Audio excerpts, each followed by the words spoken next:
Bom dia, são 10 horas da manhã, em ponto deste sábado, dia 17 de dezembro. Eu quero que você se sente aqui à minha frente para a gente estudar juntos hoje Direito Penal. E vamos estudar a Lei dos Crimes Hediondos. Procure também no nosso Facebook, entrando também para analisar as aulas que já foram gravadas.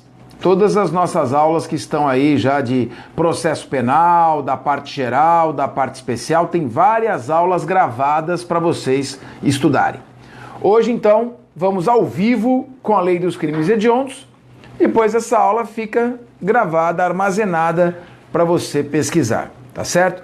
Para entrar nessa aula, Rodrigo, ele entra onde para poder assistir as aulas já gravadas, as antigas? Como é que faz? No seu site. Entra no site Fernando Capês e... Tem todos os links lá para as redes sociais. Lá no site Fernando Capês tem todos os links das redes sociais. Então, depois dessa aula, se você quiser estudar outros temas, acompanhe. Lei dos Crimes Hediondos. Nossa aula começa na Constituição Federal de 5 de outubro de 1988. A Constituição Federal de 5 de outubro de 1988, no seu artigo 5º, inciso 43, deu uma determinação para o legislador. Então você vai abrir a sua Constituição Federal, vai até o artigo 5º, no capítulo dos direitos e garantias individuais. Lá no artigo 5º você vai até o inciso 43 e vamos ler juntos.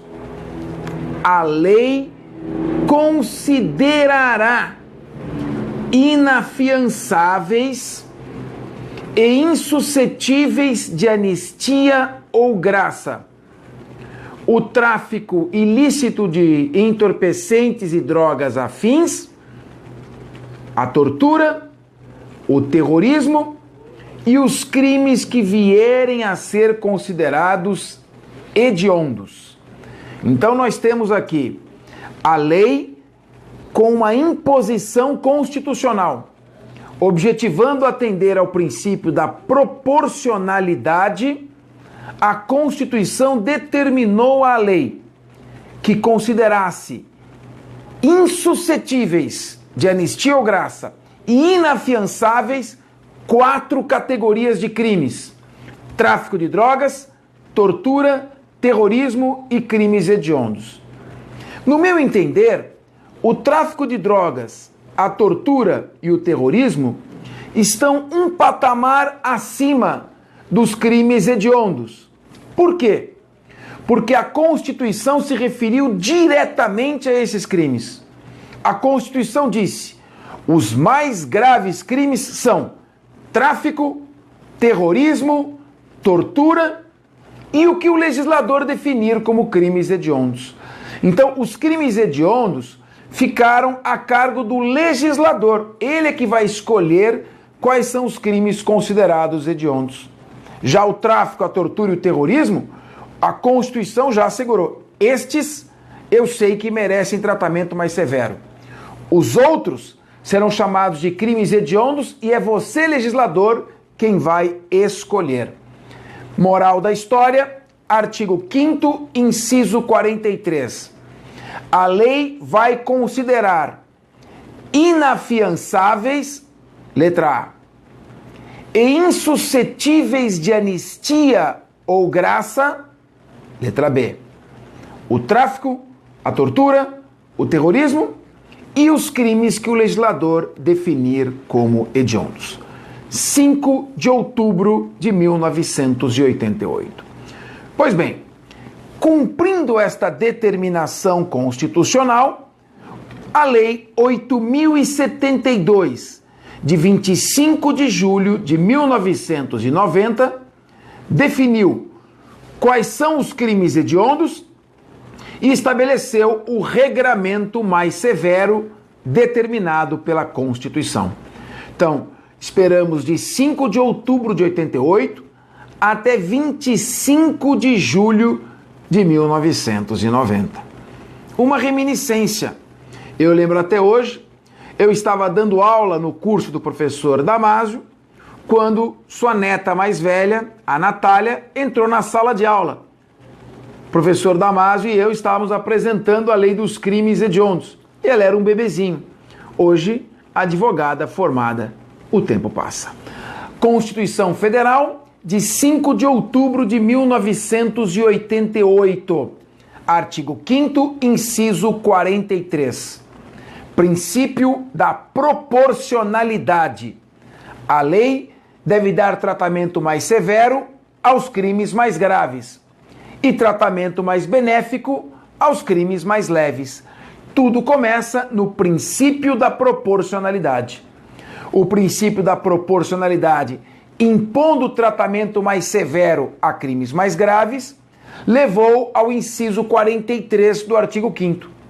A lei considerará inafiançáveis e insuscetíveis de anistia ou graça o tráfico, o terrorismo, a tortura e os crimes que vierem a ser definidos como hediondos. Acho que já repeti bastante, podemos passar ao ponto seguinte. Bem, Lei 8.072, de 25 de julho de 1990. Nós já sabemos que o tráfico, o terrorismo e a tortura, nós já sabemos que merecem tratamento mais severo. Agora, vamos ver quais são os crimes definidos como hediondos, que a esses três se equiparam. Quais são os crimes hediondos? Bem, mudou bastante esta relação desde 1990 para cá. Atualmente, constam do rol de crimes hediondos. Inciso 1º, o homicídio. Homicídio simples, desde que praticado em atividade típica de grupo de extermínio, ainda que cometido por um só agente. Então, o primeiro crime considerado como hediondo e merecedor de um tratamento penal mais severo, como tráfico, terrorismo e tortura, é o homicídio simples, praticado em atividade típica de grupo de extermínio, ainda que cometido por uma única pessoa. Bem, grupo tem que ser mais de um. Então não tem grupo de um. Então, se é grupo de extermínio, pressupõe no mínimo 2 agentes. Um pode ser mandante, autor intelectual e o outro executor. Não há necessidade que os 2 sejam executores. Basta que um deles apenas seja. Então, homicídio simples, cometido por 2 ou mais agentes, ainda que somente um deles seja o executor, em atividade típica de grupo de extermínio. Homicídio simples, praticado por 2 ou mais agentes, ainda que apenas um seja executor, em atividade típica de grupo de extermínio. O que caracteriza o homicídio simples, nesse caso, como hediondo, é a finalidade especial de exterminar uma determinada parcela de pessoas, um determinado grupo de pessoas. Não importa se o grupo de pessoas que foi exterminado, não importa se o agrupamento de vítimas esteja ligado por um elo racial, eu vou exterminar esse grupo de pessoas porque pertence a uma determinada raça que não agrada ao homicida. Então, um grupo de extermínio voltado ao extermínio de um grupo que é ligado por um elo racial, ou por um elo social, ou por um elo de origem geográfica, de procedência dentro do país, ou mesmo, o que é mais importante, por um elo meramente ocasional. Vocês devem se lembrar, muitos anos atrás, no Rio de Janeiro, em Vigário Geral, houve um extermínio de várias pessoas também na Igreja da Candelária. Um grupo de menores estava ali dormindo na calçada da igreja quando exterminadores foram lá e mataram estas pessoas. Mataram porque simplesmente estavam ali naquele momento, ocasionalmente, dormindo na escada da Igreja da Candelária. E também em Vigário Geral, quando foi exterminado um grupo de pessoas ali naquela comunidade. Então, o primeiro crime considerado hediondo é o homicídio simples, praticado em atividade típica de grupo de extermínio. No mínimo 2 agentes, basta que um seja executor.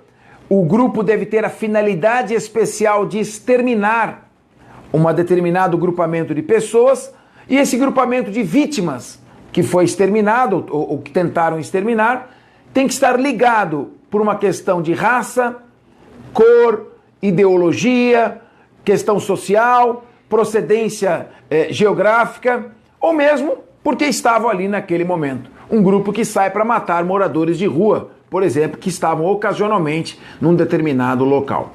Esse é considerado um crime hediondo. Uma questão interessante é que, se esse grupo de extermínio for uma milícia privada, a pena será aumentada de 1/3 até metade. É o artigo 121, parágrafo 6º. Então ainda tem esta causa de aumento de pena se o grupo de 2 ou mais agentes, com a finalidade especial de exterminar uma parcela de pessoas, for uma milícia privada, a pena será aumentada de 1/3 até metade.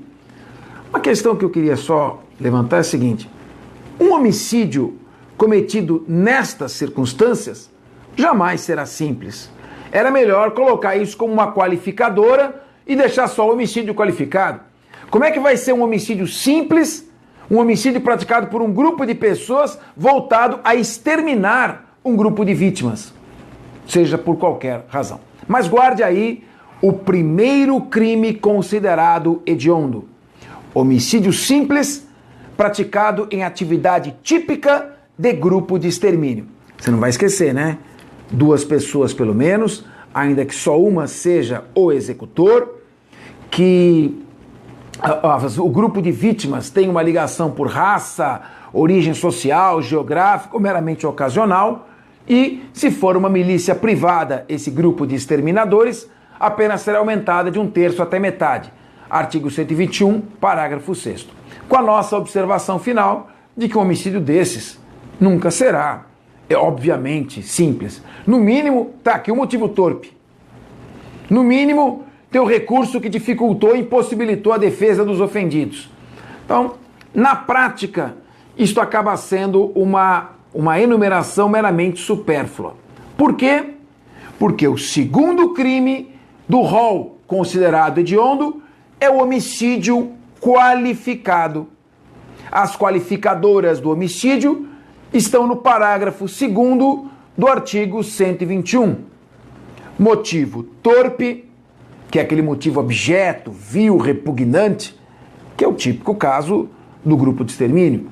Motivo torpe, motivo fútil, emprego de meio insidioso ou cruel, ou do qual resulte perigo ao número indeterminado de pessoas, recurso que impossibilite ou dificulte a defesa do ofendido, e a finalidade de assegurar a execução, ocultação, impunidade ou vantagem de crime anterior. Então, as 5 qualificadoras.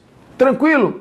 Bom, rol dos crimes hediondos: homicídio praticado em atividade típica de grupo de extermínio, homicídio qualificado. Terceiro, que outro crime é considerado hediondo? Latrocínio. O latrocínio, que é o roubo qualificado pelo resultado morte. Rouba e mata. Artigo 157, parágrafo 3º, parte final. Tá certo? A pena deste crime de latrocínio, que é o 157, parágrafo 3º, parte final, é a segunda pena mais alta do Código Penal: 20 a 30 anos de reclusão.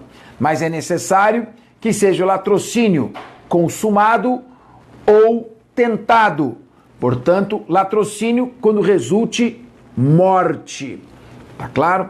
Vamos lembrar que o latrocínio pode ser um crime pré-ter-doloso, quando a morte decorre de culpa e, evidentemente, aí não admite tentativa. E o latrocínio pode não ser pré-ter-doloso quando, após o roubo, o autor do crime também quer matar. Nesse caso, é possível a tentativa. Lembrando da súmula 610 do STF, que ocorrendo a morte, latrocínio consumado. Não ocorrendo a morte, latrocínio tentado. Súmula 610 do Supremo Tribunal Federal. Então, homicídio praticado em atividade típica de grupo de extermínio, homicídio qualificado, latrocínio. Artigo 157, parágrafo 3º, parte final, pena de reclusão de 20 a 30 anos. Somente quando do roubo resulte a morte, por culpa ou a morte pretendida, dolosa. Latrocínio, que nesse caso pode ser consumado ou tentado. Terceiro crime da relação dos crimes hediondos: extorsão qualificada pelo resultado morte. É a mesma coisa, só que no latrocínio foi roubo, ele subtraiu, e agora na extorsão o autor obrigou a vítima a praticar um determinado ato, assinar uma escritura, se dirigir até um determinado estabelecimento e abrir um cofre, e assim por diante. Artigo 158, parágrafo 2º, a mesma pena, reclusão de 20 a 30 anos. Homicídio simples praticado em atividade de grupo de extermínio, homicídio qualificado, latrocínio, roubo do qual resulte morte, artigo 157, parágrafo 3º, parte final, e extorsão qualificada pelo resultado morte. Vamos ao quinto. Extorsão mediante sequestro, na sua forma simples e em todas as formas qualificadas. Bom, a forma simples está no caput, 159 caput, pena de reclusão de 8 a 15 anos. E as formas qualificadas desta extorsão mediante sequestro: sequestra com o fim de exigir vantagem, como condição para o pagamento do resgate. Então você tem a extorsão mediante sequestro na sua forma simples, pena de reclusão de 8 a 15 anos, crime grave, e as formas qualificadas, quando é praticada por quadrilha ou bando, que hoje é chamada de associação criminosa, você sabe, mudou a redação do artigo 288, por quadrilha ou bando, quando o sequestro dura mais de 24 horas, ou quando a vítima é menor de 18 ou maior de 60 anos. A pena já pula de 8 a 15 para 12 a 20. Você vai ver depois, é o 159, parágrafo 1º, quando a extorsão mediante sequestro é cometida por associação criminosa, nome atual da quadrilha ou bando, quando o sequestro dura mais de 24 horas, ou quando a vítima é menor de 18 ou maior de 60 anos. É o parágrafo 1º do artigo 159. Aí a pena já pula para 12 a 20 anos. Bom, outra forma qualificada é a do parágrafo 2º, quando resulta lesão corporal de natureza grave na vítima. Aí está o 159, parágrafo 2º. A pena já pula para 16 a 24 anos de reclusão. Então você tem 8 a 15 no caput, 12 a 20 no parágrafo 1º e 16... Estou com um pigarrinho chato aqui. E 16 a 24 quando resulta lesão grave. E finalmente, a última qualificadora, que é o do parágrafo 3º, quando resulta morte, que a pena vai de 24 a 30 anos.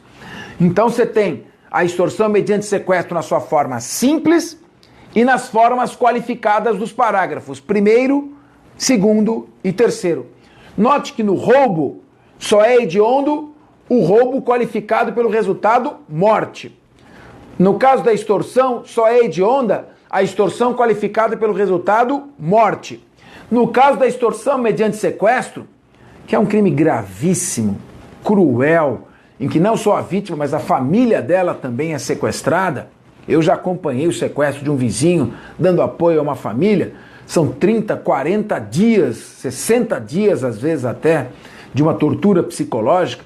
Então, na extorsão mediante sequestro, que é o artigo 159, tanto a forma simples do caput, Quanto às formas qualificadas dos parágrafos 1º, 2º e 3º, constituem crime hediondo. Vamos lá? Tá comigo?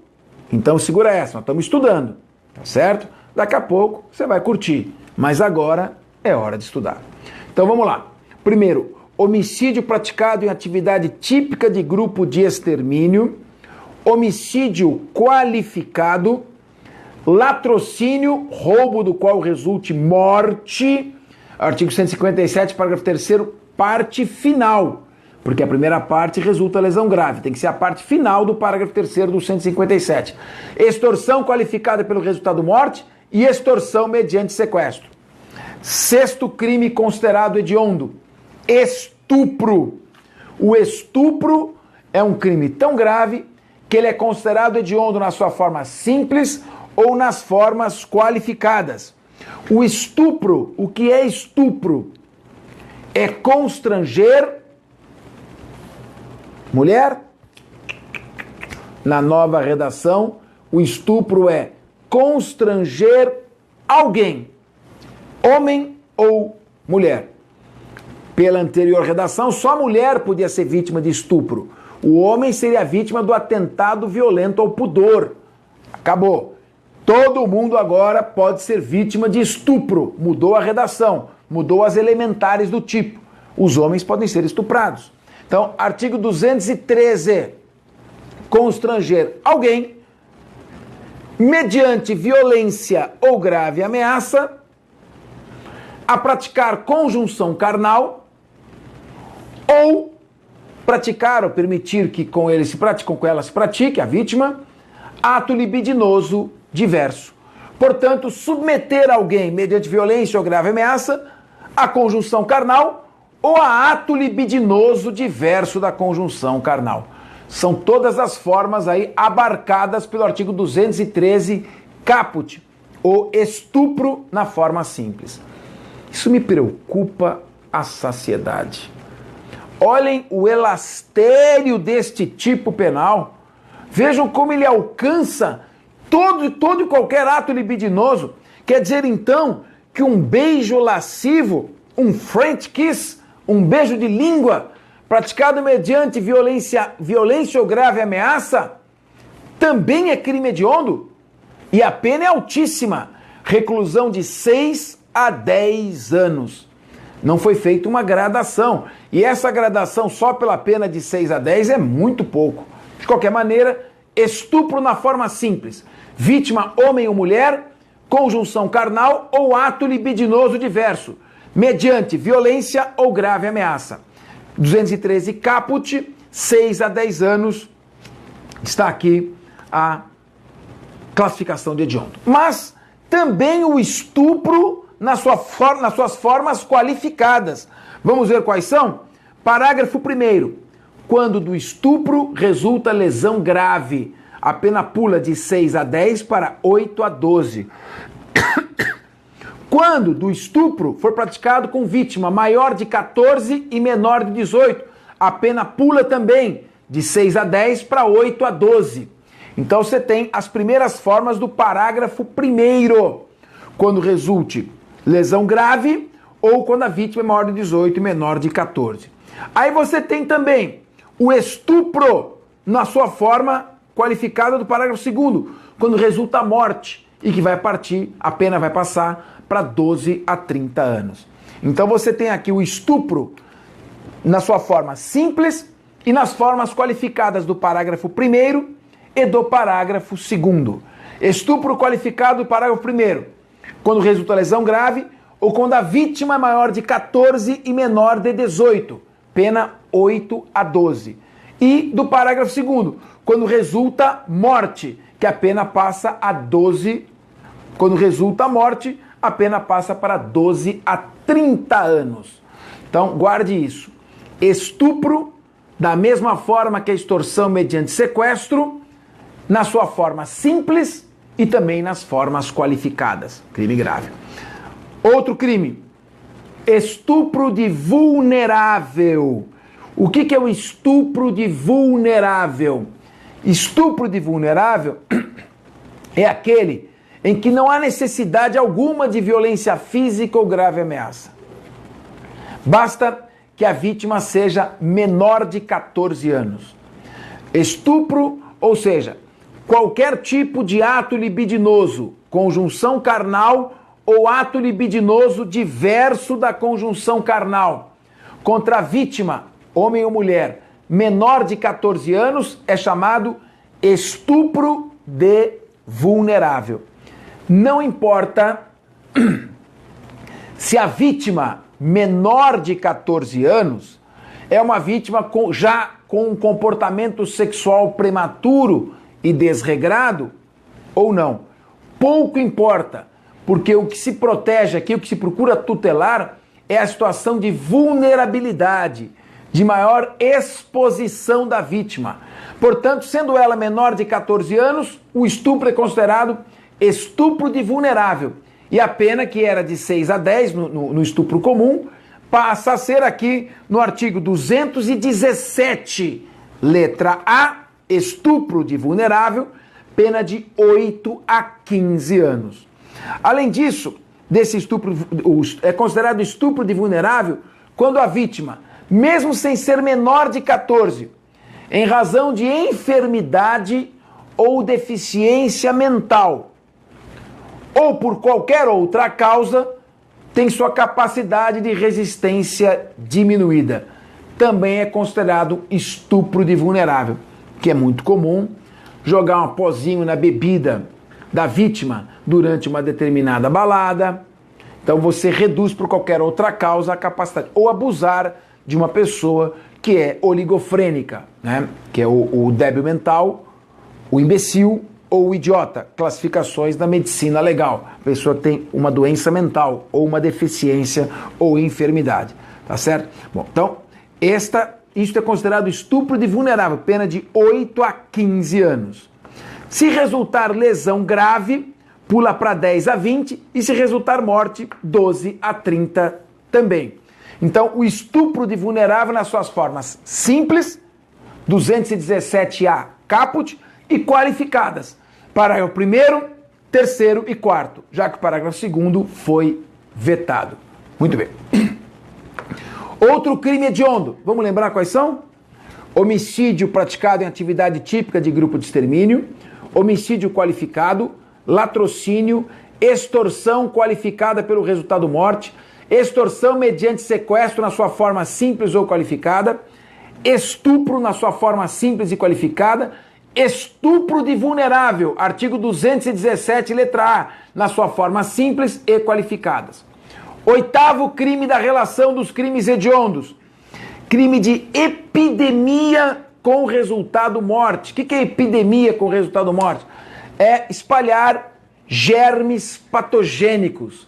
Eu me lembro de um seriado, ainda já no final dos anos 60, chamado Batman e Robin, em que o Charada joga no reservatório de água de Gotham City um líquido laranja, não dava para ver porque a televisão era preto e branco, mas se deduzia que era espalhando germes patogênicos. Então, o crime de epidemia, espalhar germes patogênicos, do qual resulte morte, ainda que de uma única pessoa, é considerado crime hediondo. Você vai encontrar o crime de epidemia com resultado morte no artigo 267, parágrafo 1º.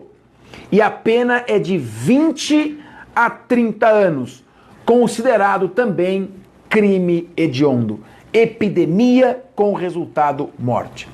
Nono crime da relação dos crimes hediondos: falsificação, corrupção, adulteração ou alteração de remédio, produto destinado a fins terapêuticos ou medicinais.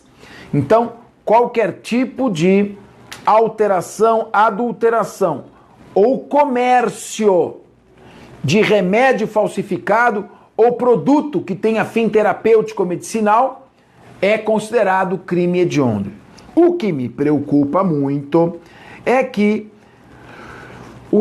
a lei 9.695 de 1998, E a Lei 9.677 também, de 98, incluíram nessa relação cosméticos e produtos de limpeza, que eu particularmente acho um absurdo considerar crime hediondo falsificação de cosméticos e produtos de saneamento, produtos de higiene, produtos de limpeza, equiparando-os a remédios que têm ligação direta com saúde. De qualquer maneira, é bom que você saiba, tá? O crime está no artigo 273 caput, e no parágrafo 1º, parágrafo 1º-A e parágrafo 1º-B. Em 1998, acrescentaram aí cosméticos e produtos de higiene. Então, falsificação de remédio, cosmético ou produtos de higiene, ou comercialização desses produtos sem autorização legal ou dos produtos falsificados. Você pode também vender os produtos que não são falsificados, mas se você não tiver autorização para fazê-lo, você incorre também neste crime. Dá uma lida no artigo 273, caput e parágrafos. Mais um crime considerado hediondo aqui, adulteração de remédio, incluindo cosméticos e produtos de saneamento. Outro crime hediondo, está acabando já a relação, favorecimento de prostituição ou outra forma de exploração sexual de criança ou adolescente. Aqui é o caso de quem induz a prostituição menor de 18 anos ou pessoa que tem uma enfermidade ou deficiência, pena de 4 a 10 anos. O cliente que mantém a relação e o gerente proprietário da casa também respondem pelo crime e é considerado hediondo. A pena não é tão alta, de 4 a 10 anos, em razão da natureza do crime, mas tem todas as consequências da hediondez. É o artigo 218, letra B. Tá certo? Tanto no caput quanto nos parágrafos 1º e 2º. Então, olha a relação. Vamos fazer só um apanhado da relação? Homicídio praticado em atividade típica de grupo de extermínio. Homicídio qualificado. Latrocínio, quando resulta a morte do roubo, consumado ou tentado. Extorsão qualificada pelo resultado morte. Extorsão mediante sequestro, seja na forma simples, seja nas formas qualificadas. Estupro, seja na forma simples, seja nas formas qualificadas.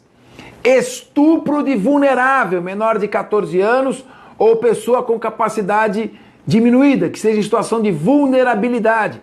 Estupro de vulnerável, na forma simples e nas formas qualificadas. Epidemia com resultado morte.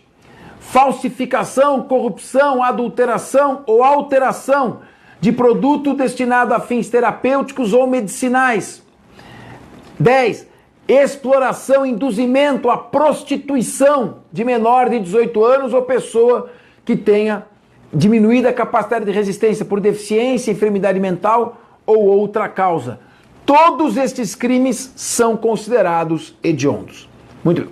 Falta ainda o que foi acrescido em 2015 pela Lei 13.142.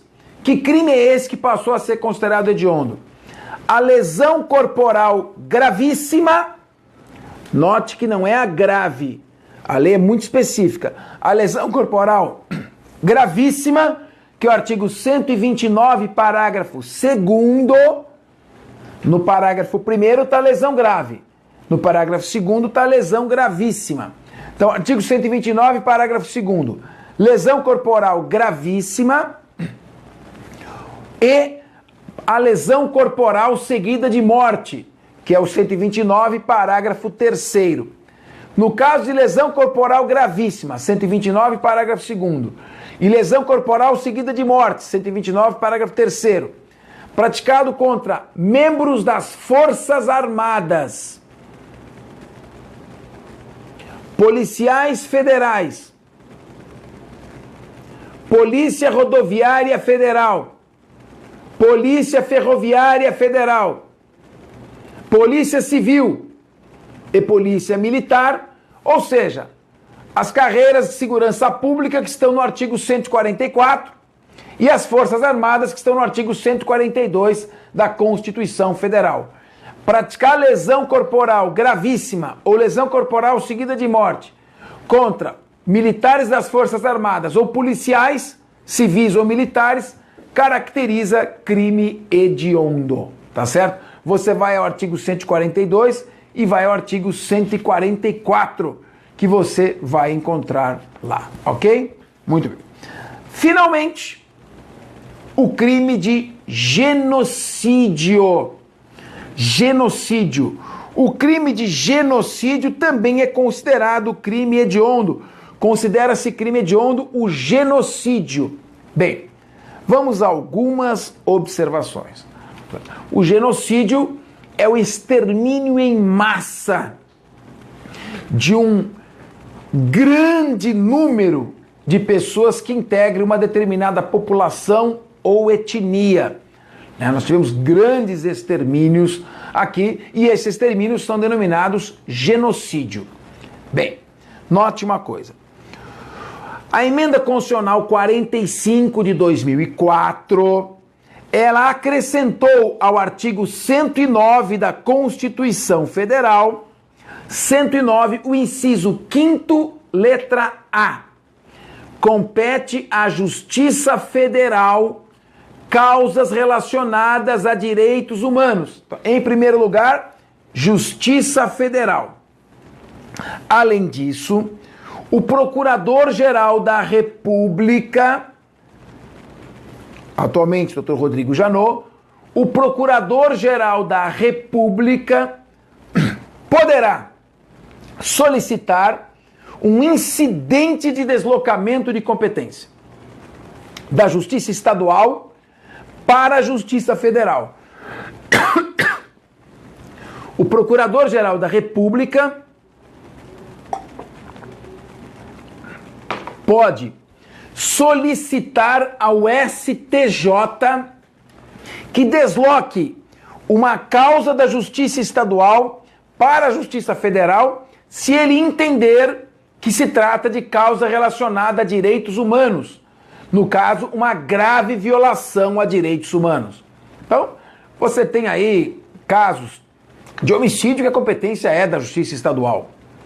Porém, se houver um determinado caso, por exemplo, de um homicídio, digamos que uma enorme chacina praticada com características de genocídio, por exemplo, o Procurador-Geral da República pode pedir que o caso saia da Justiça Estadual e vá para a Justiça Federal.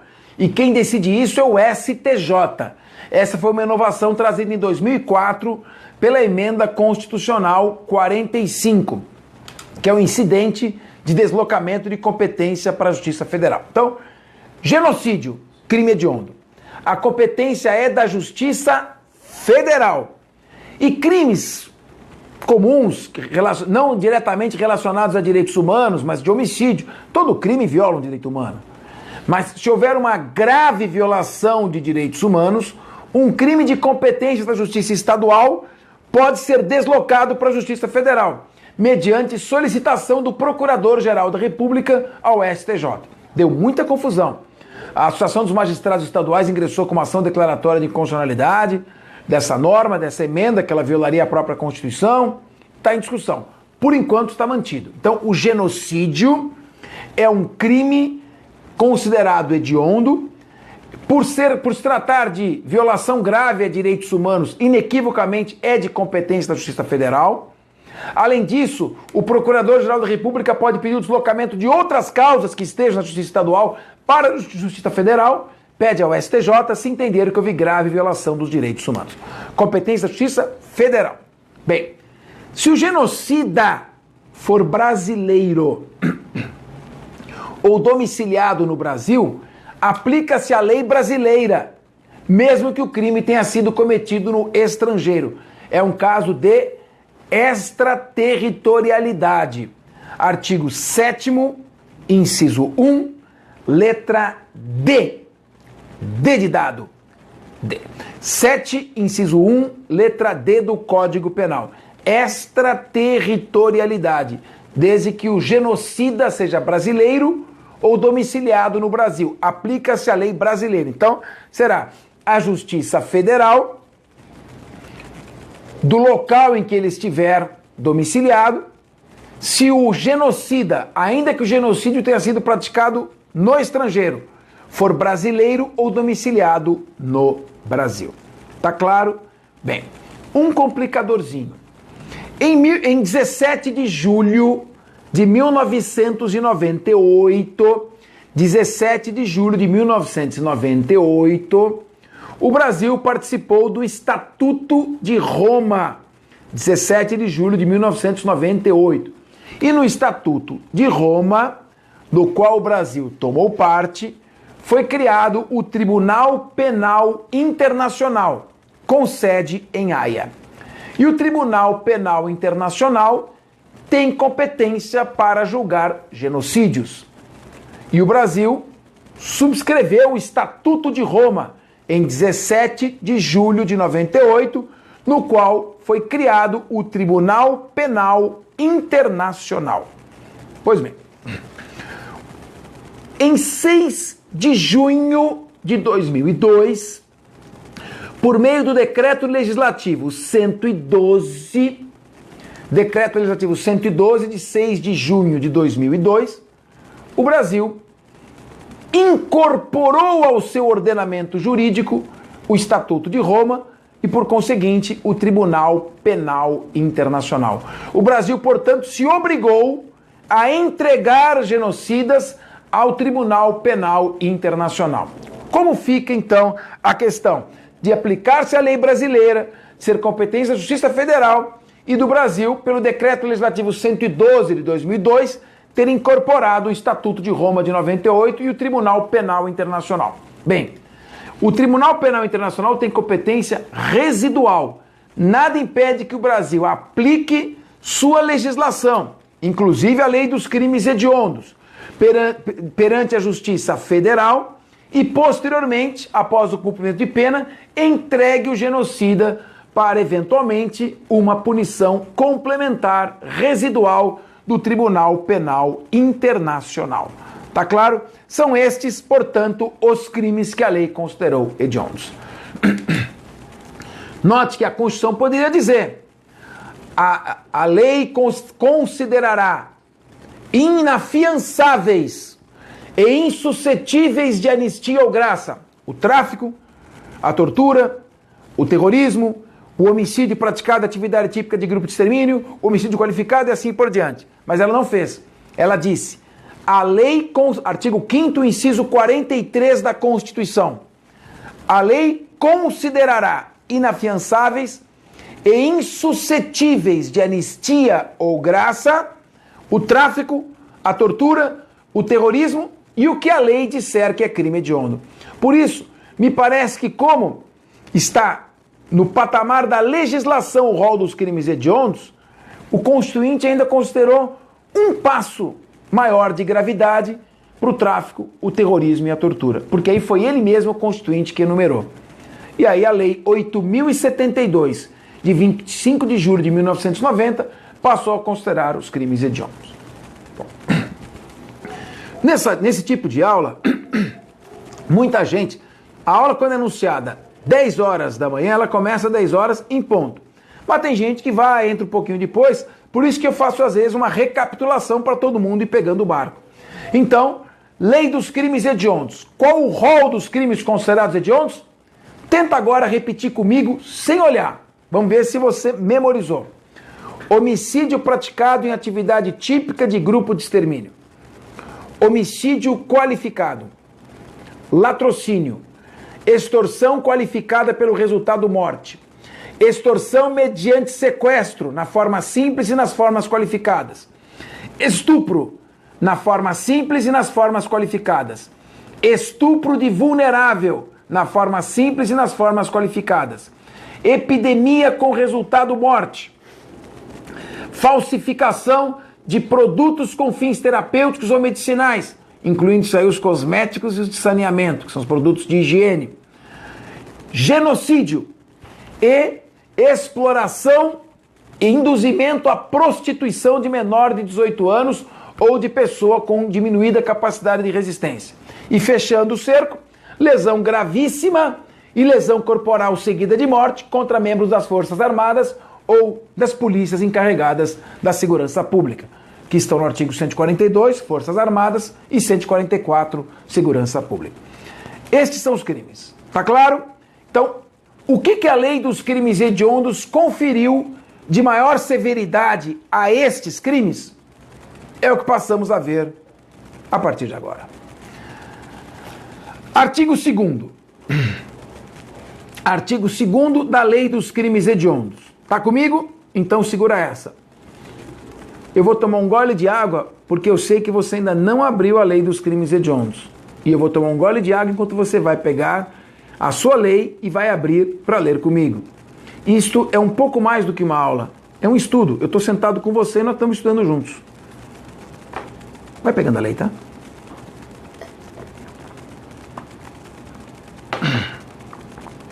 Pronto? Vamos lá. Artigo 2º. Os crimes hediondos, esses que a gente acabou de ver, a prática de tortura, o tráfico de drogas e o terrorismo são insuscetíveis de... Inciso 1. Anistia, graça e indulto. Tudo tem uma polêmica. E a gente já começa com a polêmica logo aqui. Anistia, graça e indulto. Pega a Constituição. Vai dizer o seguinte, artigo 5º, inciso 43. A lei considerará inafiançáveis e insuscetíveis de anistia ou graça. Pega a lei dos crimes hediondos. São insuscetíveis de anistia, graça e indulto. A lei acrescentou o indulto. A Constituição fala que são insuscetíveis de anistia ou graça. E a lei diz que são insuscetíveis de anistia, graça e indulto. Poxa vida, será que é inconstitucional? Pode a lei proibir o indulto se a Constituição proibiu apenas a anistia ou graça? O plenário do Supremo Tribunal Federal já entendeu que não é inconstitucional e que a lei dos crimes hediondos pode sim considerar insuscetíveis não só de anistia ou graça, mas também de indulto, os crimes hediondos, tráfico, tortura e terrorismo. Por quê? Em primeiro lugar, anistia, graça e indulto são espécies que pertencem ao mesmo gênero, chamado indulgência. Esse é o nome jurídico. Indulgência. Clemência soberana ou graça no sentido amplo. Indulgência, clemência soberana ou graça no sentido amplo. Graça em sentido amplo é sinônimo de indulgência ou clemência soberana. E a graça em sentido amplo compreende anistia, indulto e graça em sentido estrito.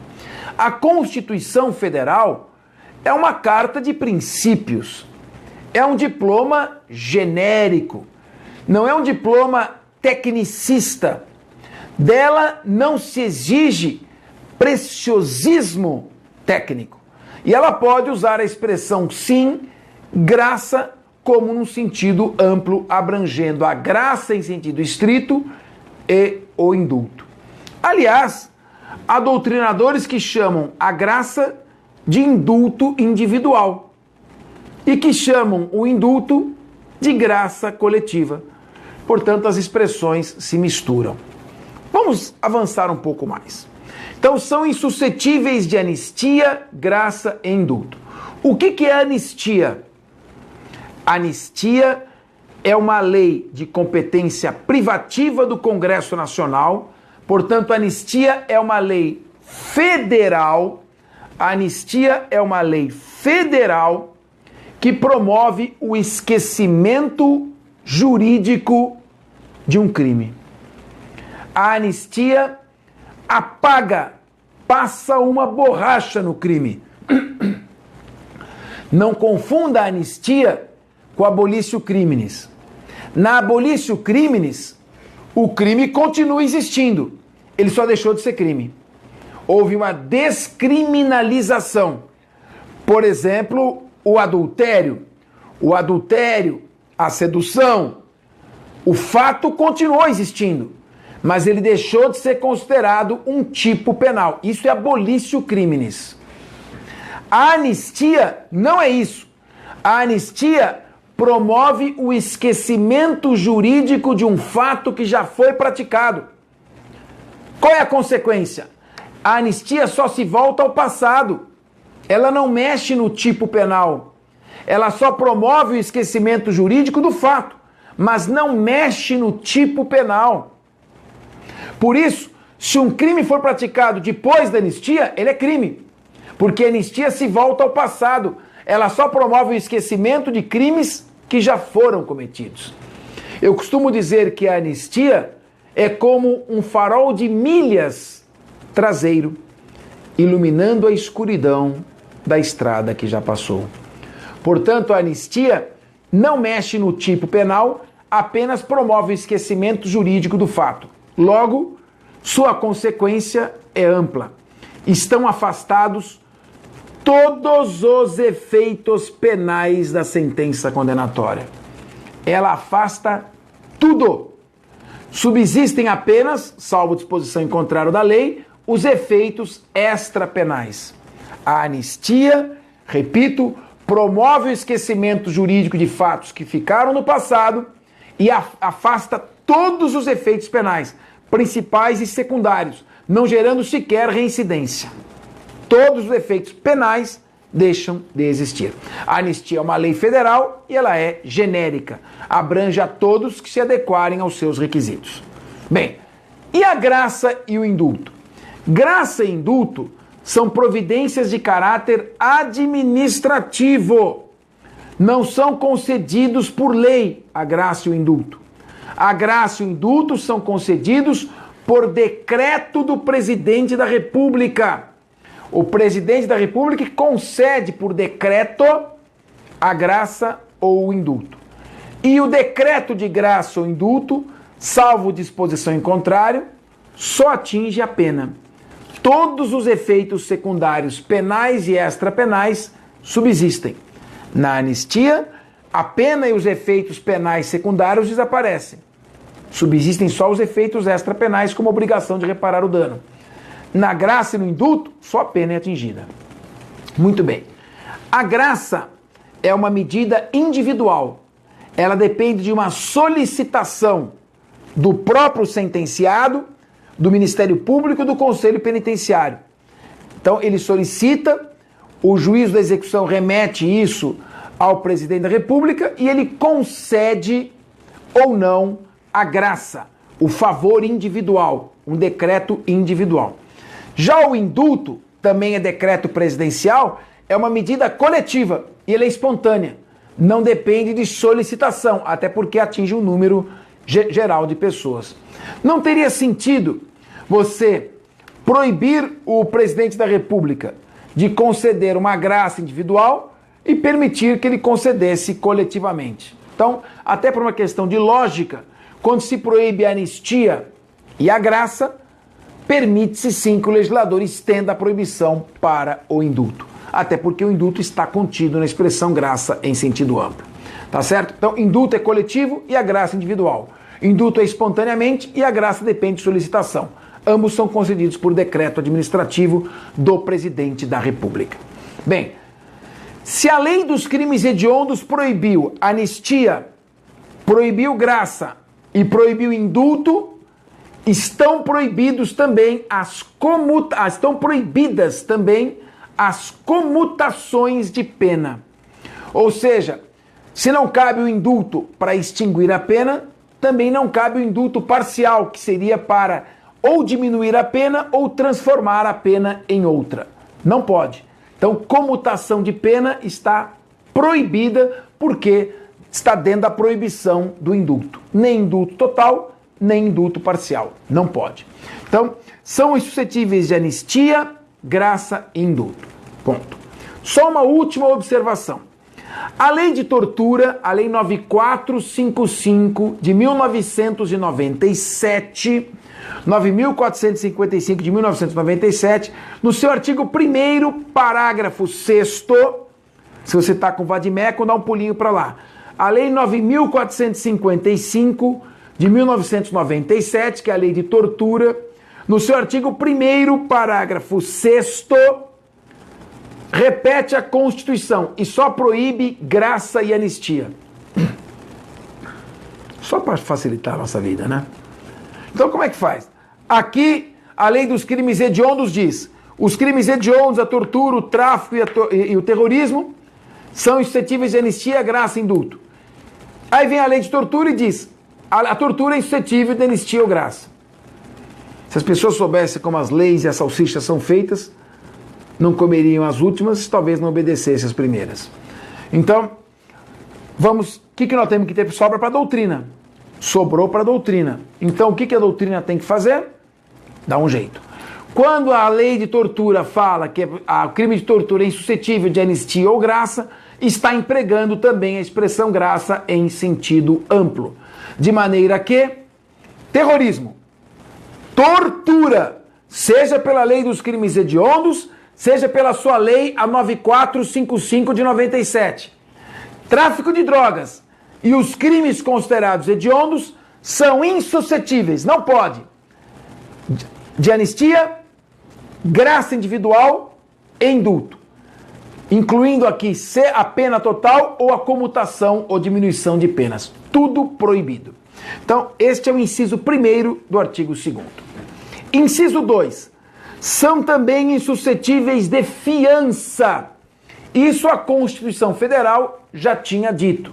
São insuscetíveis de fiança todos os crimes: tortura, terrorismo, tráfico de drogas e crimes hediondos, todos são, por sua natureza, independentemente de pena, serão sempre inafiançáveis.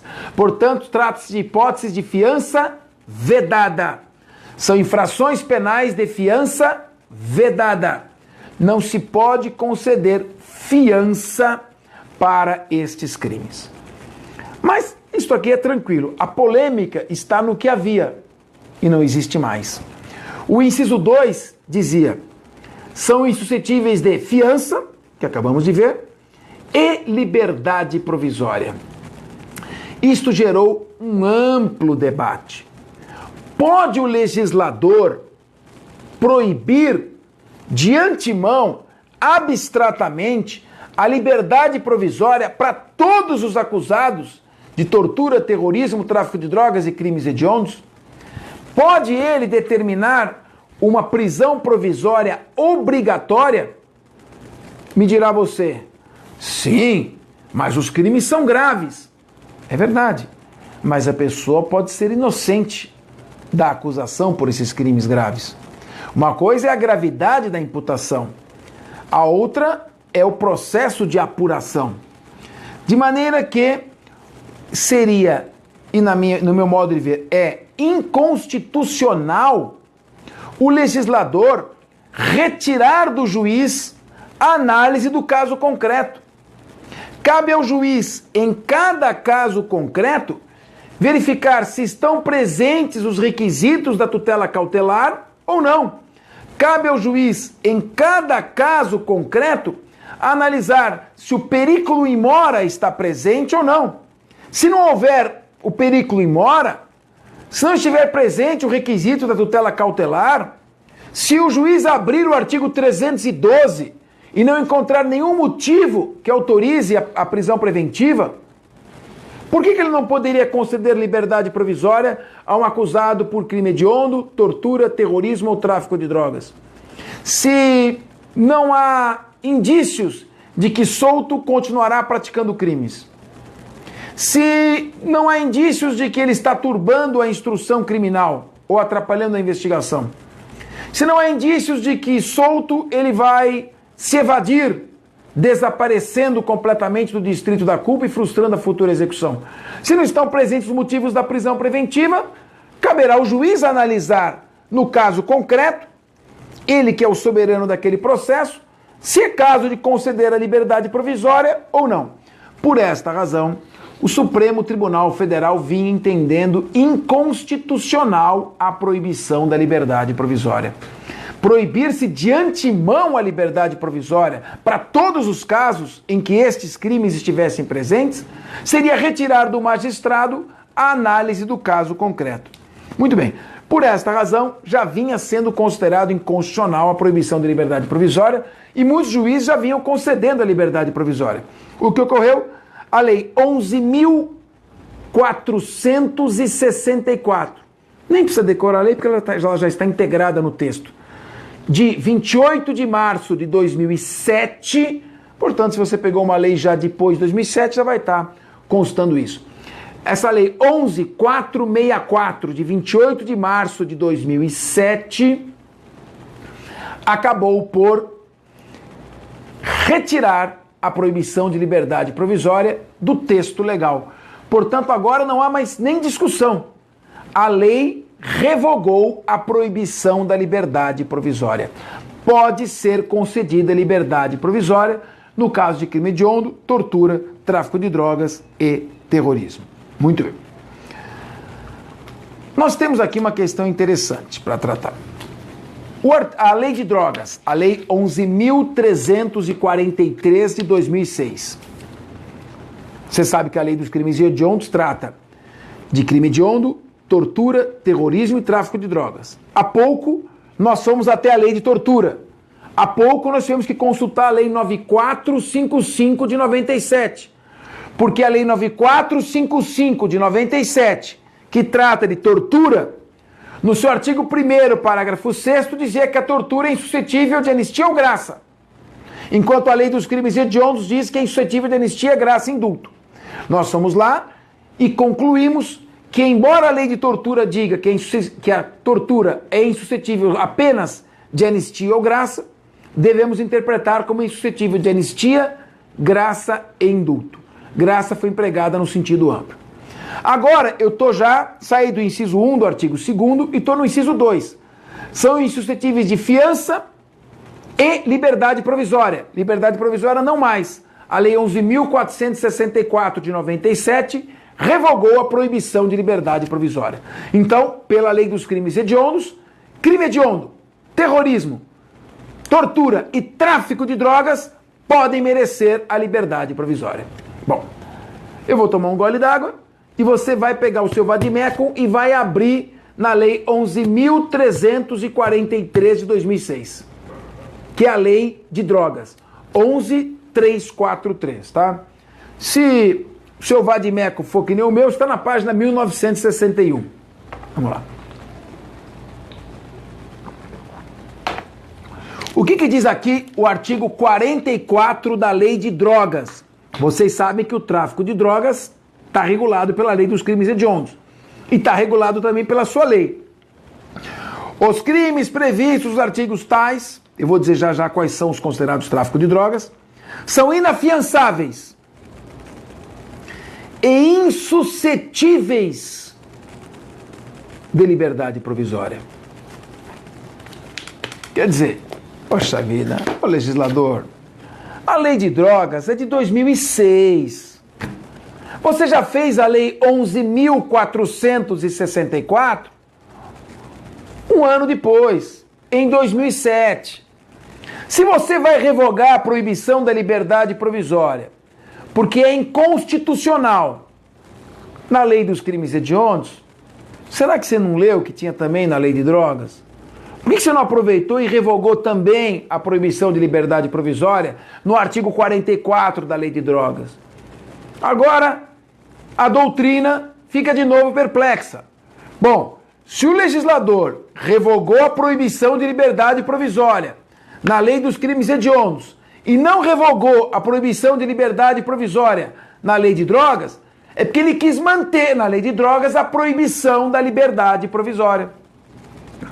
A gente sabe que não é isso, ele não percebeu. Ele olhou aqui a lei de crimes hediondos, mas como não estudou, não revogou a proibição no artigo 44. Bom, o que nós entendemos e a jurisprudência está entendendo? não é só minha interpretação. A proibição de liberdade provisória é inconstitucional. A Lei 11.464 de 2007, quando revoga na Lei dos Crimes Hediondos a proibição de liberdade provisória, ela apenas explicita uma realidade jurídica que já existia. A proibição da liberdade provisória, por ser inconstitucional, já não vinha sendo obedecida. Muitos juízes concediam a liberdade provisória. Por isso, nós entendemos que, apesar da Lei 11.464 ter revogado a proibição da liberdade provisória apenas na Lei dos Crimes Hediondos e mantido a proibição de liberdade provisória na Lei de Drogas, artigo 44, por ser inconstitucional esta proibição, também cabe concessão de liberdade provisória pela Lei de Drogas aos crimes que consistem em tráfico ilícito de entorpecentes e drogas afins. Tá certo? Então, muito cuidado e muita atenção com relação a esta questão. Bom, e aliás, o artigo 44 da Lei de Drogas, ele diz também que os crimes de drogas são suscetíveis de sursi. E é inconstitucional a proibição do sursi, já se permite, embora ninguém vai conceder, permite-se, caso ocorra uma hipótese excepcionalíssima, a concessão do sursi no crime de drogas. Esse artigo 44 foi todo retalhado, tá certo? E ali, eu vou analisar com vocês esta questão aqui. Fica no artigo 44 comigo, tá? Artigo 44 comigo. Eu vou ler o artigo 44. O que nós estamos falando, capês? Nós estamos no artigo 2º, inciso 2 da Lei dos Crimes Hediondos. Crimes hediondos, terrorismo, tortura e tráfico de drogas, inciso 2º, são insuscetíveis de fiança. A Lei 11.464 de 2007 revogou a proibição da liberdade provisória. Cabe liberdade provisória, sim, para crime hediondo, terrorismo, tortura e tráfico de drogas. Aí eu vim com você meditar um pouco sobre a Lei de Drogas, porque ela tem um dispositivo controverso. E estamos no artigo 44 da Lei de Drogas, que manteve a proibição de liberdade provisória. Mesmo assim, cabe liberdade provisória, porque, pela jurisprudência consagrada do Supremo, é inconstitucional proibir a liberdade provisória. E aí eu te chamei, te convidei para dar uma lida aqui no artigo 44, porque a Lei dos Crimes Hediondos se refere também ao tráfico. Então vamos analisar se tem alguma contradição aqui com a Lei de Drogas. A Lei dos Crimes Hediondos não proíbe sursi. A Lei de Drogas proíbe sursi. Já caiu, considerado inconstitucional. A Lei dos Crimes Hediondos proíbe anistia, graça e indulto. A Lei de Drogas também, aqui bateu. A Lei dos Crimes Hediondos não proíbe mais a concessão de liberdade provisória. O artigo 44 proíbe. Inconstitucional, cabe liberdade provisória. E por último, a Lei dos Crimes Hediondos não proíbe conversão em pena restritiva de direitos. O artigo 44 da Lei de Drogas proíbe, vedada a conversão em restritiva de direitos. Então, olha aqui. Esse artigo 44. Capês, mas Lei de Drogas não vai ser estudada depois?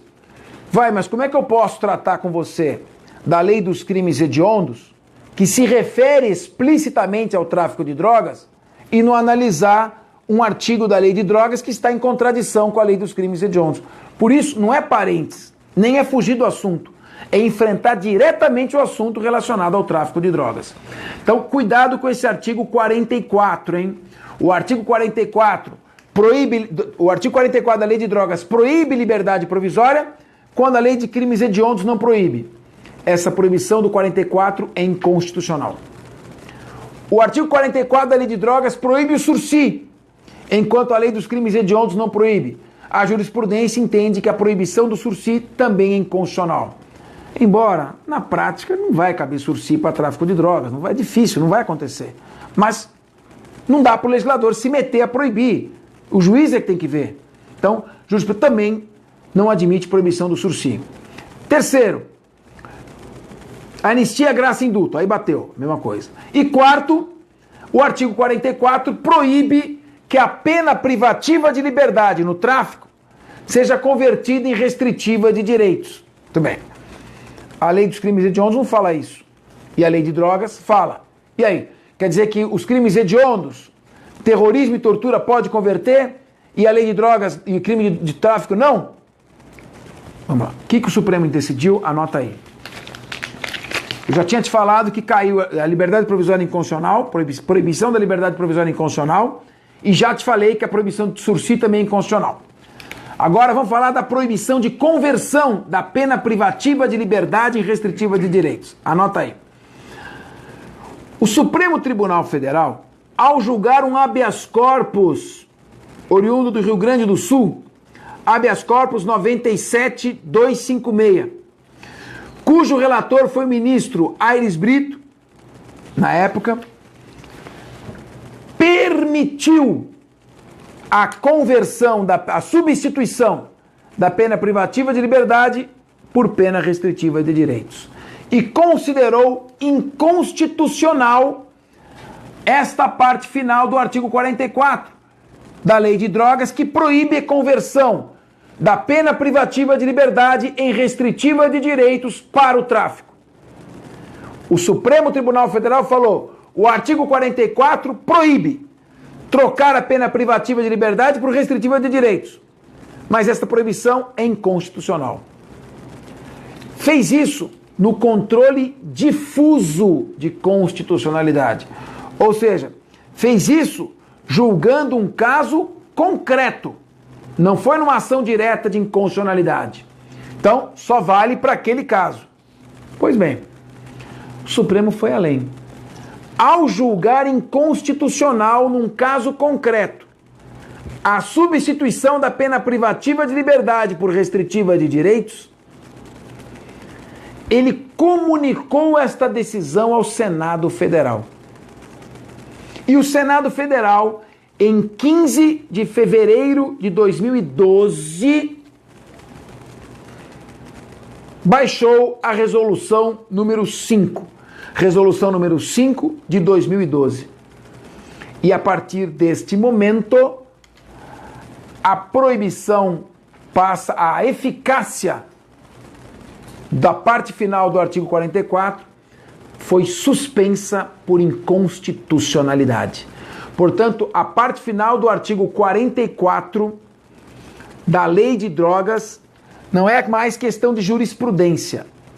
Houve um controle de constitucionalidade pelo Supremo com uma providência administrativa do Senado, resolução número 5 de 15 de fevereiro de 2012. Toda vez que um tribunal, no caso o Supremo Tribunal Federal, julga inconstitucional uma determinada lei para um caso concreto, a sua decisão se circunscreve a esse caso concreto. Essa decisão não alcança outros casos, porque foi julgado aquele caso. Então, o Supremo considerou inconstitucional proibir a troca de pena privativa de liberdade por restritiva de direitos naquele caso. Mas quando o Supremo efetua o controle difuso de constitucionalidade, mas oficia ao Senado Federal para que o Senado baixe uma resolução, e o Senado, acolhendo o ofício, baixa a resolução, número 5 de 2012, aquilo passa a ter força de controle por via de ação direta. E neste momento, alcança erga omnes todos os demais casos. Então, está suspensa a eficácia desta parte final. Tá claro? Muito bem. Vamos voltar à lei dos crimes hediondos. Então, artigo 2º, inciso 2. Está proibida a fiança, mas não está proibida a liberdade provisória. Pode ser concedida a liberdade provisória, dependendo do caso concreto, para crime hediondo, terrorismo, tortura e tráfico de drogas também. De maneira que o artigo 44 da Lei de Drogas teve sua eficácia inteira suspensa. O Supremo entende que é inconstitucional proibir sursi, é inconstitucional proibir a substituição de pena privativa de liberdade por restritiva de direitos, é inconstitucional proibir liberdade provisória, e a proibição de anistia, graça e indulto já está aqui na lei dos crimes hediondos, torna-se supérfluo o artigo 44. Portanto, em outras palavras, esqueçam o artigo 44 da lei de drogas. Só quem não vai esquecer? O juiz, no caso concreto, se ele quiser teimar, ele vai pegar o 44 e vai proibir. Certo? Então, é o problema do legislador, vai deixar margem a algumas aplicações, a meu ver, arbitrárias no caso concreto. Mas em termos de doutrina, já estamos cientes. Não vale o artigo 44. Sursi, substituição por restritiva, tudo isso pode. Bom, parágrafo 1º do artigo 2º. A pena por crime previsto neste artigo será cumprida. A pena por crime previsto neste artigo será cumprida. A pena por crime previsto neste artigo será cumprida inicialmente.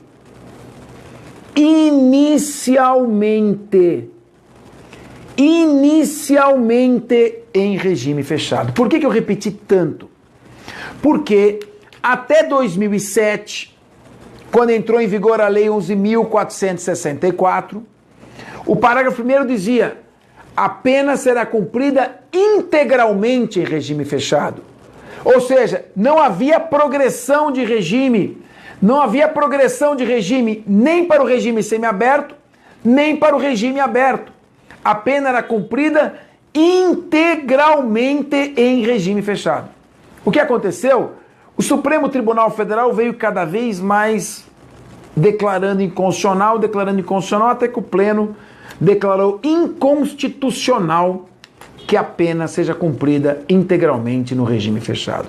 Inconstitucional.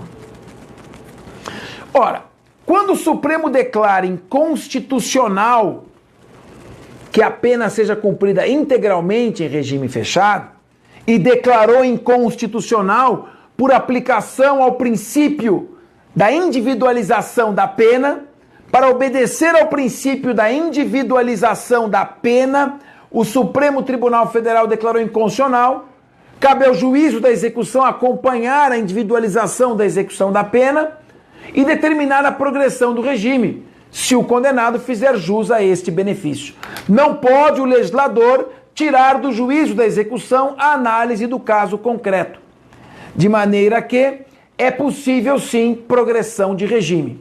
Bom, o Supremo já tinha consagrado a inconstitucionalidade da pena ser cumprida integralmente em regime fechado. Acontece que aí, o que aconteceu?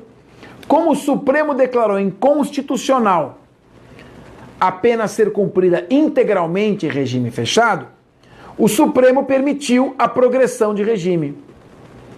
E como a lei dos crimes hediondos proibia a progressão de regime, é óbvio que a lei dos crimes hediondos não falava nada sobre quanto tempo tinha que cumprir para ir para o regime, não falou nada. Porque a lei dos crimes hediondos, de maneira simplista, disse: a pena será cumprida integralmente em regime fechado, ponto.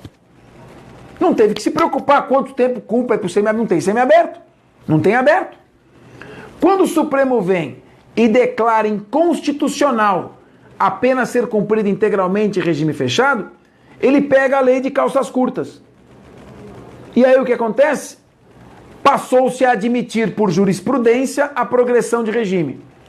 E como a lei não falava nada, aplicou-se a regra geral do artigo 112 da Lei de Execução Penal.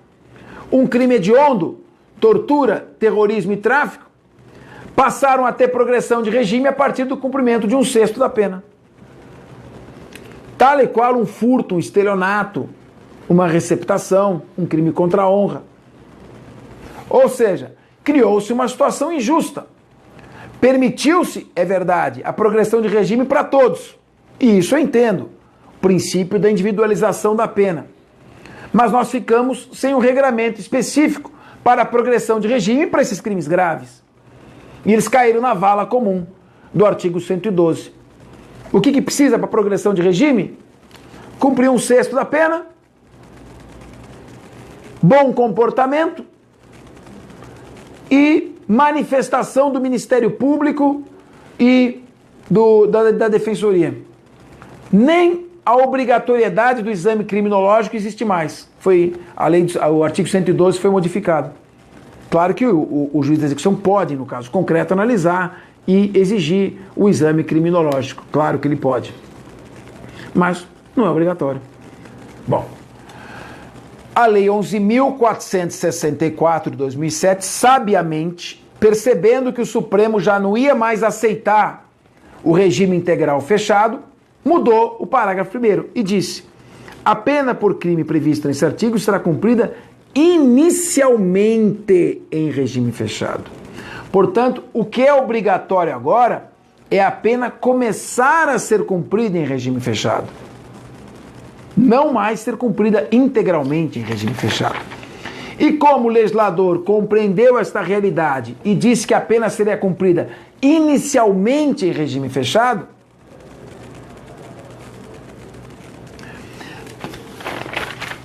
estabeleceu novos requisitos temporais. Para crime hediondo, tortura, terrorismo e tráfico de drogas, é possível progressão de regime, sim, mas não é a regra comum, não cai na vala comum do artigo 112 da Lei de Execução Penal. Como é que fica a progressão de regime que agora é admitida? Letra A. Para crime hediondo, tortura, terrorismo e tráfico de drogas, letra A. O regime inicial será sempre fechado. Pouco importa a quantidade da pena. Sempre terá que começar a cumprir a pena no regime fechado. O regime inicial fechado é obrigatório. Letra B. Cabe progressão de regime. Letra C. Se o condenado for primário, basta que ele cumpra 40% da pena, 2/5. Então não é mais 1/6, são 2/5. E se ele for reincidente, 3/5. Muito bem, então agora, crime hediondo, terrorismo, tortura e tráfico de drogas admite progressão de regime. Porém, letra A, o regime inicial será sempre fechado, independentemente da quantidade de pena. E para passar ao regime semiaberto e depois ao regime aberto, não basta o cumprimento de 1/6 da pena, regra geral. Existe uma regra especial. Tem que cumprir 2/5 da pena se primário ou 3/5 da pena se reincidente. 2/5, eu não sou bom de matemática, mas é 40%. E 3/5 é 60% da pena. Então você tem que cumprir 2/5 se primário ou 3/5 se reincidente. Mas admite-se a progressão de regime. Tá claro? Tranquilo? Bom. Mas eu queria meditar com vocês sobre um tema.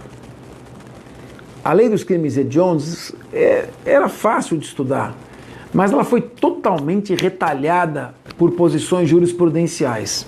Então eu queria refletir com vocês sobre a súmula 719 do Supremo Tribunal Federal. Você está aí pertinho? Pega a súmula, vai, pega. Eu dou mais um gole de água enquanto você vê a súmula 719.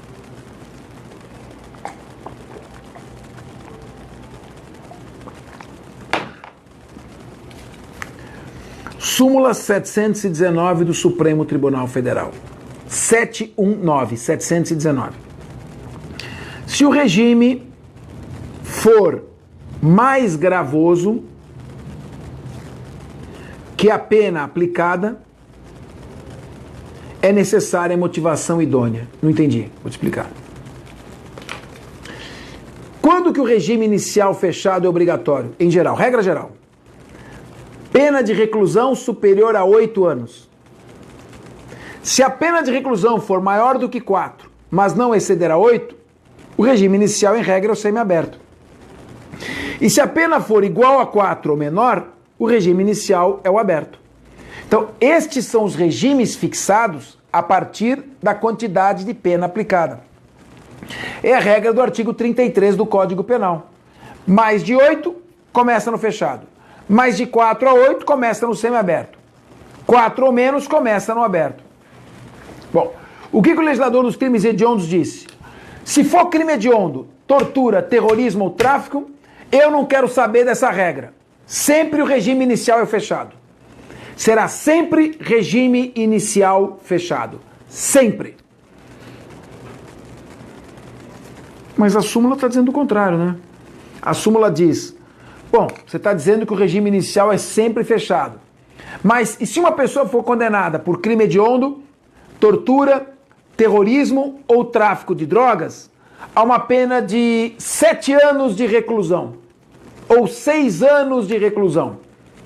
A lei diz que o regime inicial obrigatoriamente é o fechado. Sim, mas a pena não é inferior a 8 anos. É mais de 4 até 8. Ele pegou 7 anos, pegou 6 anos. A súmula 719 diz, se ele tinha direito ao regime semiaberto, você está colocando fechado, você tem que dar uma motivação idônea. Aí o que nós vamos dizer? Não. Para os crimes hediondos, tráfico de drogas, tortura e terrorismo, não se aplica a súmula 719. A súmula 719 diz o seguinte, para os outros crimes, se o juiz quiser impor um regime mais gravoso ao da pena aplicada, ele tem que fundamentar. Mas nos crimes hediondos, tortura, terrorismo e tráfico, não. Porque a lei já determina o regime inicial fechado obrigatório. Só que houve alguns acórdãos, como o HC 111 e 840, que baseando-se na súmula 719, entendeu. Isso vale para tudo. Motivação idônea sempre. De maneira que a questão do regime inicial fechado, se a pena aplicada ao crime hediondo, tortura, tráfico e terrorismo for inferior a 8 anos, vai ter que ter motivação idônea. Se não, ele tem direito a começar no regime semiaberto. Sabe o que quer dizer isso? Que agora, nem o regime inicial fechado a jurisprudência está admitindo. O regime integral fechado já não tinha admitido. Absurdo, fere a individualização da pena. O legislador então percebeu isso, então põe regime inicial fechado. E dá 2/5 de pena para o primário e 3/5 para o reincidente, para poder progredir de regime. Pronto. Agora, com base na súmula 719, que exige motivação idônea para o juiz aplicar um regime fechado se a pena, por exemplo, é inferior a 8, para aplicar um regime semiaberto se a pena é inferior a 4, tem que ter motivação idônea, transportaram essa súmula 719 da regra geral para um caso concreto e agora vários acórdãos têm entendido que o regime inicial fechado também é inconstitucional, porque retira do juiz o poder de analisar o caso concreto e proceder à individualização da execução da pena. Tá claro? Então, até o regime inicial fechado hoje é questionado pela jurisprudência. Muito bem. Vamos agora ao parágrafo 3º do artigo 2º. Como é que fica a questão da apelação em liberdade? Eu vou ler para você o parágrafo 3º da Lei dos Crimes Hediondos.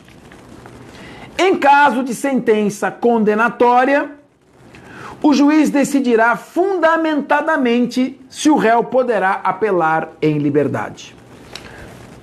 O que a Lei dos Crimes Hediondos está dizendo? O seguinte, o sujeito foi condenado por tráfico de drogas, terrorismo, tortura ou crime hediondo. Foi condenado. O juiz é que tem que ver. Caberá ao juiz, no caso concreto, soberanamente, livre de qualquer critério a priorístico, decidir. Ele fundamenta se o condenado por esses crimes pode apelar em liberdade ou tem que aguardar preso. Esta regra está baseada no princípio constitucional da motivação das decisões judiciais. Artigo 93, inciso 9º da Constituição.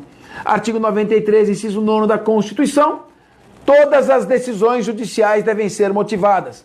Se todas as decisões judiciais devem ser motivadas, ao receber a apelação, o juiz motivadamente decide se o réu condenado pode apelar em liberdade ou deve se recolher à prisão. Em cada caso concreto. Não existe uma regra. Em regra se recolhe, em regra não se recolhe. O juiz tem liberdade total. Isto se repete na condenação pelo júri. Você sabe que o homicídio qualificado e o grupo de extermínio é crime hediondo. O 492, inciso 1 do Código de Processo Penal, Artigo 492, inciso 1º, condenação do júri, mesma coisa. O juiz decide fundamentadamente. Bom, mas e o artigo 594 do Código de Processo Penal? Que dizia que o réu só pode apelar em liberdade se for primário e portador de bons antecedentes.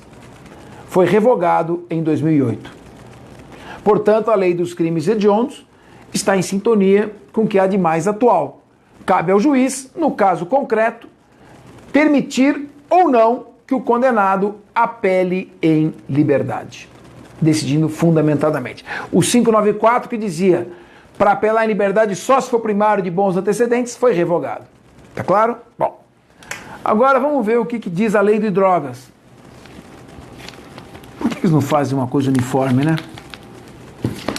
Vai lá na lei 11.343, que é a lei de drogas. Vamos abrir no artigo 59, tá? Nos crimes de tráfico, o réu não poderá apelar em liberdade sem recolher-se à prisão, salvo se for primário e portador de bons antecedentes. Mas pera um pouco. A lei dos crimes hediondos está dizendo, no caso de condenação por tortura, terrorismo, crime hediondo e tráfico de drogas, cabe ao juiz fundamentadamente decidir se o réu pode ou não pode apelar em liberdade. Aí vem a lei de drogas e diz, se for, só pode apelar em liberdade se for primário de bons antecedentes. Se não, não pode apelar em liberdade. Está novamente atando as mãos do juiz, o artigo 59. O que vai acontecer com 59? A mesma coisa que aconteceu com 44. Tornar-se-á inaplicável pela jurisprudência. Apesar da lei de drogas dizer que só pode apelar em liberdade o primário e portador de bons antecedentes, o juiz poderá fundamentadamente permitir ou não que o condenado por tráfico de drogas apele em liberdade. Tá claro? Então, a regra geral, até para você não se confundir na hora, a regra geral é de não engessar o juiz. Esse é o espírito da lei. Mas não estão botando gesso nenhum. Até o regime inicial fechado estão soltando. Então, essa está sendo a tendência. Muito bem. Aí vem o parágrafo 4º, trata da prisão temporária. Vocês conhecem a prisão temporária. É a prisão da Lei 7.960 de 1989, quando for imprescindível para a investigação em determinados crimes, o juiz, durante a investigação policial, pode determinar a prisão temporária por 5 dias, prorrogáveis por mais 5. A novidade é que, sendo crime hediondo, tortura, terrorismo ou tráfico de drogas, a prisão temporária se dará por 30 dias. Prorrogável por mais 30, mas aí exige caso de extrema e comprovada necessidade. As prisões temporárias têm sido aplicadas de maneira extremamente arbitrária. A lei diz, é muito clara, o adjetivo é quando for imprescindível para a investigação. Imprescindível, quando não vê nenhum outro meio. Hoje eles aplicam prisão temporária se for conveniente. E a lei diz que tem que ser imprescindível. Muito bem. No caso dos crimes hediondos é 30 dias e não 5. Crimes hediondos, tortura, terrorismo e tráfico. Prorrogáveis por mais 30. E aí, novamente, você só pode decretar a prisão temporária por 30 dias se for imprescindível. E só pode prorrogar no caso de extrema e comprovada necessidade, em último caso. E não como se é feito na prática, regra geral. Tá claro? Bem, isso é o que há de mais substancioso sobre essa parte inicial da lei dos crimes hediondos. Agora eu vou te falar. Onde nós vamos encontrar o tráfico de drogas? Nós já temos a relação dos crimes hediondos. Já sabemos que os crimes de tortura estão na lei 9455. E o tráfico de drogas? O que é considerado tráfico de drogas para efeito da lei dos crimes hediondos? Bem, havia uma posição de que o tráfico de drogas era só o tráfico mesmo, no sentido estrito. Mas não. O que prevalece é, pega lá a lei dos crimes hediondos. Para fins de pega a lei 11.343, a lei de drogas. Para fins de aplicação da lei dos crimes hediondos. Nossa Senhora. Para fins da lei dos crimes hediondos, considera-se tráfico o 33 caput, que é o tráfico mesmo, traficão, 5 a 15 anos. O parágrafo 1º, que são as figuras assemelhadas, tráfico de matéria-prima, semear, colher ou cultivar a planta para fazer droga, e utilização de local de que tem posse, propriedade ou detenção para os caras praticar lá o tráfico para usar droga. Então, o 33 caput, que é o tráfico, é tráfico, óbvio. As figuras equiparadas do parágrafo 1º são consideradas tráfico para fins da lei dos crimes hediondos. O tráfico de máquinas, de maquinário, é considerado tráfico para a lei dos crimes hediondos. A associação criminosa para fins de tráfico é considerado tráfico para a lei dos crimes hediondos. Financiamento do tráfico, financiar a prática do tráfico, é considerado tráfico para a lei dos crimes hediondos. E ser informante de grupo, sei lá, o pipa lá que fica na frente avisando quando a polícia chega, esse também é considerado crime hediondo. Então, quais são os artigos que caracterizam, não é considerado tráfico hediondo, é considerado equiparado ao crime hediondo. Quais são os crimes da lei 11.343 que se consideram tráfico para fins de aplicar a lei dos crimes hediondos? 33 caput, 33 parágrafo 1º, 34, 35, 36, 37. Tudo isso é considerado tráfico para fins de aplicação da lei dos crimes hediondos. Ok? Vamos lá. Já estamos caminhando para a última meia horinha, já está acabando. Mais salgado já foi, tá? Já está terminando. Tudo bem? Já levantou, deu uma passeadinha. Vamos terminar, né? Eu sei como é que a gente está estudando e fala, vou parar agora um pouco. Vou no banheiro. Desculpa, vai ficar 15 minutos, 20 minutos. Não. Concentra que está terminando. Eu vou falar agora do livramento condicional. E depois vou falar da delação eficaz e da traição benéfica. E acabou. 3 coisinhas a mais. Bom. Livramento condicional. Bom, o que é livramento condicional? Livramento condicional é a antecipação provisória da liberdade.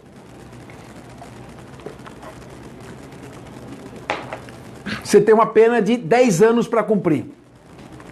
O livramento condicional é você obter a liberdade antes dos 10 anos. Então é uma antecipação provisória. Porque se o condenado pisar na bola, ele volta preso. Então uma antecipação provisória da liberdade. Mediante certas condições. Por isso que é livramento condicional. Você vai conseguir a liberdade antes, desde que você se submeta ao cumprimento das seguintes condições. Então, uma antecipação da liberdade provisória mediante certas condições. E desde que preenchidos alguns requisitos. Olha lá, comportamento satisfatório, reparação do dano, enfim. A lei dos crimes hediondos permite livramento condicional para tortura, terrorismo, tráfico de drogas e crime hediondo. É possível, sim, o livramento condicional. Agora é admitida a progressão de regime e também é admitido o livramento condicional. Os requisitos gerais você vai encontrar no artigo 83 do Código Penal. Pega o Código Penal, artigo 83, está lá os requisitos gerais do livramento condicional.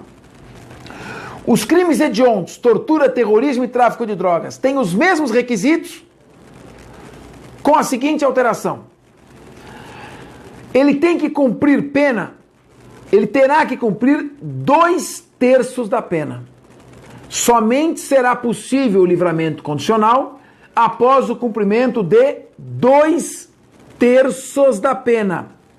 Então, o condenado por tortura, terrorismo, tráfico de drogas e crime hediondo, após o cumprimento de 2/3 da pena, tem direito ao livramento condicional.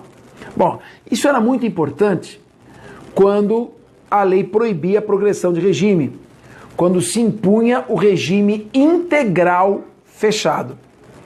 Agora que se permitiu a progressão de regime, após o cumprimento de 2/5 da pena, ele consegue já passar para um semiaberto. Quer dizer, diminuiu um pouco a importância do livramento. Não tem mais a importância de antes, em que era a única forma do sujeito obter uma liberdade antecipada. De qualquer maneira, cabe livramento condicional para crime hediondo, tortura, terrorismo e tráfico de drogas, desde que, preenchidos os requisitos gerais do artigo 83 do Código Penal, o condenado cumprir 2/3 da pena. Se ele for reincidente específico, aí ele não tem direito ao livramento condicional. Reincidente específico não tem direito ao livramento condicional. Então eu pergunto, o sujeito foi condenado com trânsito em julgado pela prática de homicídio qualificado. Após o cumprimento da pena por homicídio qualificado, ele pratica o tráfico de drogas. Ele é reincidente específico, uma vez que são crimes tão distintos? É. Porque, para fins da lei, foi adotada a teoria ampliativa. Reincidente específico é o reincidente em qualquer dos crimes previstos nessa lei. Pode ser um crime hediondo e tortura, um terrorismo e tráfico, e assim por diante. Tá claro? Muito bem. Vamos então à parte final, ao benefício da delação premiada e da traição benéfica. Dispositivos que, admitamos, com o novo regramento da colaboração premiada, estão perdendo cada vez mais a sua importância. Já tinham perdido antes pela Lei de Proteção a Testemunhas, em que se permite até o perdão judicial para quem confessar o crime e delatar os parceiros.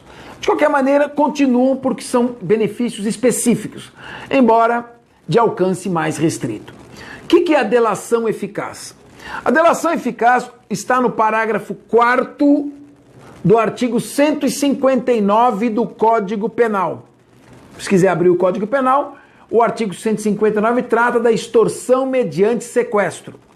No parágrafo 4º está dito o seguinte: se o crime é cometido por quadrilha ou bando, já não mais, essa terminologia já está superada, onde se lia quadrilha ou bando, o artigo 288 fala em associação criminosa, então a gente tem que atualizar a leitura da lei dos crimes hediondos. Se o crime é cometido por associação criminosa, você sabe que quadrilha ou bando era 4 ou mais agentes. E a associação criminosa são 3 ou mais. Diminuiu o requisito. Então, se o crime é cometido por associação criminosa, 3 ou mais agentes, o coautor que denunciá-lo. O que é esse lo? O que é esse pronome pessoal do caso oblíquo? O que é denunciá-lo? Denunciá-lo se refere ao crime de extorsão mediante sequestro. A autoridade policial, juiz, promotor, facilitando a libertação do sequestrado, terá sua pena reduzida de 1 a 2/3. Então, o que é delação eficaz? Um crime de sequestro. Tá? A gente fala sequestro para simplificar, né? Então vamos imaginar que nós estamos aqui no Cidade Alerta. Ocorreu um sequestro, que é o crime técnico extorsão mediante sequestro. Um sequestro praticado por uma associação criminosa de 3 ou mais agentes. Um dos membros dessa associação criminosa, um dos participantes do sequestro, se ele denunciar a extorsão mediante sequestro à autoridade e esta delação for eficaz, qual é a eficácia? Levar à libertação do sequestrado. Ele terá direito a uma diminuição de pena de 1 a 2/3, conforme o grau da sua colaboração. Um benefício que se revelou muito pequeno. Né? Ou ele poderia, na lei de proteção de testemunhas, ele poderia também invocar até o perdão judicial no caso. Mas, de qualquer maneira, fica previsto aqui a possibilidade de redução de pena de 1 a 2/3, específico para o crime de extorsão mediante sequestro praticado por 3 ou mais agentes em associação criminosa. O que trair o grupo e denunciar, facilitando a libertação, desde que seja eficaz, terá direito à redução de 1 a 2/3. E no artigo 8º, a chamada traição benéfica. No crime do artigo 288, que era o artigo 288, era o crime de quadrilha ou bando, e agora é chamado de associação criminosa, 3 ou mais pessoas. Então, será o artigo 8º, o crime de associação criminosa, o crime previsto no artigo 288 do Código Penal, que não é mais quadrilha ou bando, reunião de 3 ou mais pessoas para a prática de crimes. Muito bem. O participante ou associado que denunciar à autoridade esta associação criminosa, possibilitando o seu desmantelamento, terá a pena reduzida de 1 a 2 terços. Na extorsão mediante sequestro, a eficácia da delação consiste na libertação do sequestrado. Na associação criminosa, a eficácia da delação consiste no desmantelamento daquela quadrilha. Então, esta é a traição benéfica. Um membro da quadrilha, chamada associação criminosa, trai o grupo, conta para a autoridade que existe esse grupo e o seu desmantelamento permite a ele uma redução de pena de 1 a 2 terços. Lembrando que a pena da associação criminosa é de 1 a 3 anos, mas se a associação criminosa se destinar à prática de tortura, terrorismo, tráfico de drogas ou crime hediondo, a pena pula de 1 a 3 para 3 a 6 anos, tá certo? O crime de associação criminosa para o tráfico, no artigo 35, mantém-se inalterado.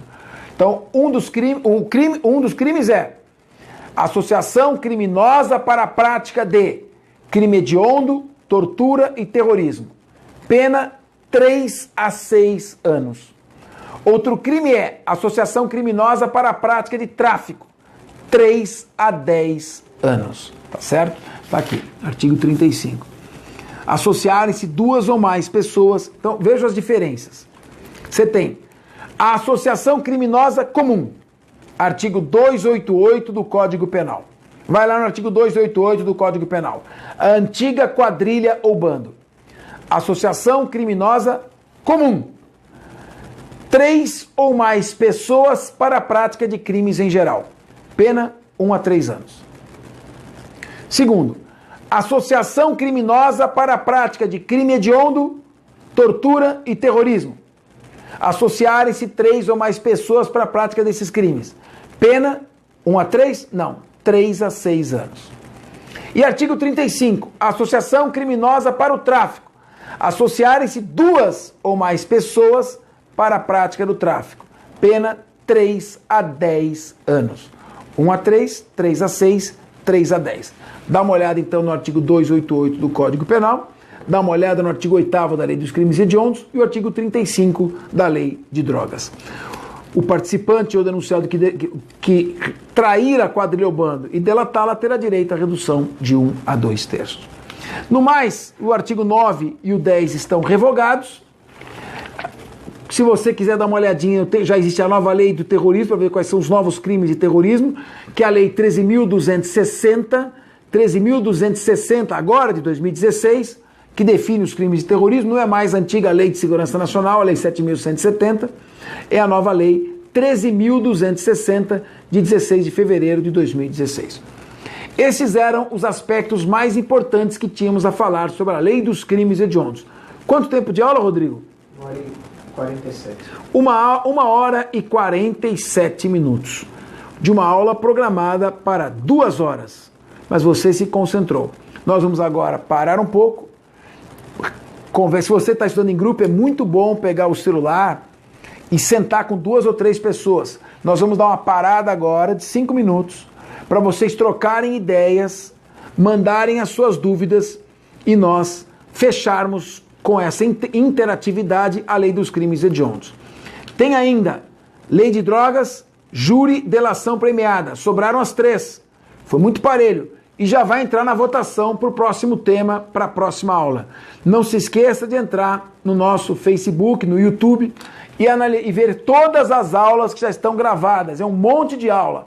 Junta um grupo, 2 ou 3 pessoas, pega o código, pega o livro e liga a aula. E vai lendo a aula e trocando ideias. Não muita gente também, tá? Uns 2 ou 3 já tá bom, tá certo? Mais de 3 ou mais já dá associação criminosa. Um beijo e até daqui a pouco.